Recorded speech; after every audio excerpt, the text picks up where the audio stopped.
Pakistan Peoples party کے chairman Bilawal Bhutto Zardari کا کہنا ہے 20 صوبے بنانے سے پہلے جہاں نئے صوبے بنانے سے متعلق اتفاق رائے ہے پہلے وہاں بنائے.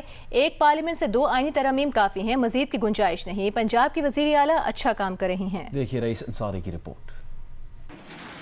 پیپلز پارٹی کے چیئرمین بلاول بھٹو نے گورنر ہاؤس میں سینئر صحافیوں سے گفتگو میں کہا پیپلز پارٹی کی خوبی ہے کہ جمہوری بھی رہے اور گورنر راج بھی لگائے. صوبے بنانے کے لیے پہلے جنوبی پنجاب کو صوبہ بنانے کے لیے اتفاق رائے پر عمل کریں, پھر آگے چلیں. پنجاب میں زیادہ رہنے کے سوال پر بلاول بھٹو نے جواب دیا کہ پہلے ہی میرا پنجاب آنا ہضم نہیں ہوتا. میں تو کہتا ہوں یہ سندھ آیا کریں, سندھ میں اپنا گورنر لگائیں. پی ٹی آئی پر پابندی لگانے کے بارے میں پی پی پی چیئرمین کا کہنا تھا کہ سیاست میں آگے بڑھنے کے لیے مفاہمت ضروری ہے. جھگڑے والے ماحول میں رہے تو معاملہ خراب رہے گا. عمران خان سے ذاتی اختلاف نہیں, ان کا طریقہ غلط ہے. جس صوبے کی ذمہ داری پی ٹی آئی کی ہے وہ وہاں ناکام ہو چکی ہے. نواز شریف سے کوٹ لکھپت جیل ملنے گیا, کیا اڈیالہ بھی جائیں گے؟ اس سوال کے جواب میں بلاول بھٹو نے کہا نواز شریف سے ملنے گیا لیکن انہوں نے باہر نکلتے ہی ایک جلسے میں ہم پر حملہ کر دیا. موجودہ حالات میں وزیر اعظم بننے کے سوال پر بلاول نے کانوں کو ہاتھ لگا لیے. انہوں نے کہا کہ پنجاب میں اتحادیوں کو بھی سپیس لینی پڑتی ہے, تاہم پنجاب میں وزارتیں نہیں لیں گے. رئیس انصاری، جیو نیوز، لاہور.